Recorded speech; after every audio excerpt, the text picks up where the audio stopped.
Olá, alunos do sexto ano, tudo bem com vocês? Vamos continuar nossa aula de ciências, relembrando um pouco do que nós falamos na aula passada, que foi sobre a vida na Terra. Nós vimos que a vida na Terra, para que ela possa existir, depende de 3 fatores muito importantes. Esses fatores, o primeiro, a atmosfera, o segundo, a temperatura, e o terceiro, a água, em grande quantidade, água líquida. E agora vamos falar um pouco sobre o ecossistema. Nós sabemos que os componentes vivos e não vivos de um ecossistema, eles fazem parte também da nossa vida. Então, os componentes vivos e não vivos fazem parte de um ecossistema. O que é um ecossistema? Um ecossistema é um conjunto formado pelos componentes vivos e não vivos de um ambiente. Os seres vivos de um ambiente mantêm relações entre si e também mantêm relações com espécies diferentes. Então vamos analisar isso aí. Durante o estudo da ciência, pesquisando, analisando esses ecossistemas que são diversos, os seres vivos, quando mantêm relações entre si e também com componentes do não seu grupo, eles formam um conjunto, que forma um bioma. Então vamos analisar. Diferentes tipos de ambientes, como uma floresta, uma caverna, são chamados de ecossistemas. Cada ecossistema tem características próprias e se diferem um dos outros pelos que eles compõem. A ciência que estuda a interação entre os componentes vivos e os componentes não vivos de um ambiente é denominado de ecologia. A palavra ecologia é derivada do grego, que significa casa, e significa também estudo. Corresponde, portanto, ao estudo da casa, do lugar onde se vive. Então podemos dividir a palavra ecologia em duas partes. Oikos significa casa e logos significa estudo. Então estudo da casa, o lugar onde se vive. E para que o ecossistema realmente mantenha relações saudáveis entre si com outros ambientes, os componentes vivos constituintes de um ecossistema, vivos e não vivos, também são chamados de físicos químicos. São elementos, como nós chamamos, as rochas, a parte mineral, a água, a luz solar, entre outros. Eles fazem parte do ecossistema para poderem se completar. É importante demais nós estudarmos essas relações que existem entre os seres vivos, porque nós fazemos parte dessa cadeia também, desse ecossistema.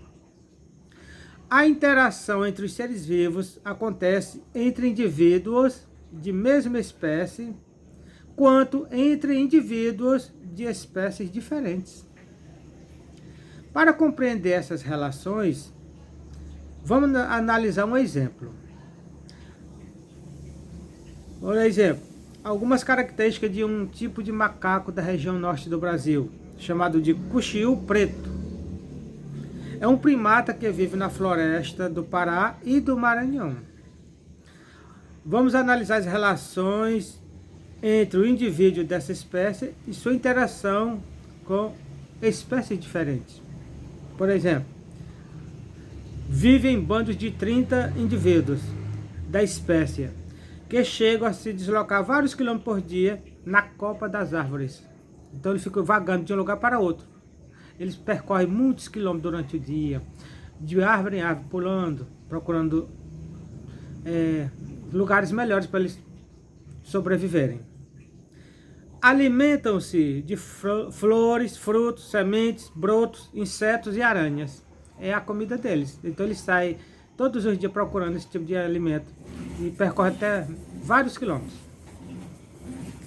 Ao se alimentar de frutos, podem espalhar as sementes para outras regiões por meio de suas fezes, atuando na dispersão das plantas. Olha aí, ó, o reflorestamento através dos animais. Eles comem a fruta com semente e tudo, na hora de defecar, espalha durante o seu percurso e criando nova floresta, criando novas variedades de espécies. Quando há pouco alimento disponível, o bando se divide em grupos menores, diminuindo a competição entre seus integrantes. Olha o interessante. Chegou a 30, o grupo fica grande, então eles decidem se dividir para ficar um bando menor, fica mais fácil de encontrar comida e sobreviverem.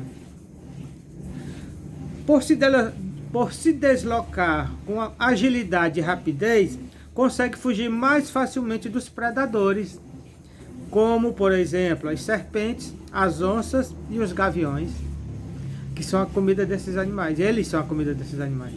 Então eles conseguem sobreviver, são ágeis, pulam de galho em galho, de copa em copa de árvore e vão longe. Então esses componentes não vivos e os componentes vivos do ambiente, eles se relacionam frequentemente, a todo momento. A quantidade e a disponibilidade dos recursos físicos, químicos, podem influenciar os seres vivos, como nós já vimos isso. A água, por exemplo, é um recurso natural vital para todos os seres vivos. A escassez ou excesso pode ser prejudicial para os componentes vivos. Água demais prejudica, água de menos também prejudica, tem que estar na medida certa. Os seres vivos, por sua vez, podem também interferir nos fatores físicos químicos do ecossistema. Por exemplo, as plantas podem diminuir a passagem de luz solar. Quando a copa da árvore é muito alta, as plantas estão muito próximas, a luz solar não chega ao solo, alterando a luminosidade e a temperatura do nível do solo. Como nós já sabemos, a floresta amazônica, as suas árvores são altíssimas. A copa das árvores topa uma na outra e quase não se vê luminosidade no solo, porque as árvores, as plantas não deixam. Vamos ficar por aqui e na próxima aula continuaremos.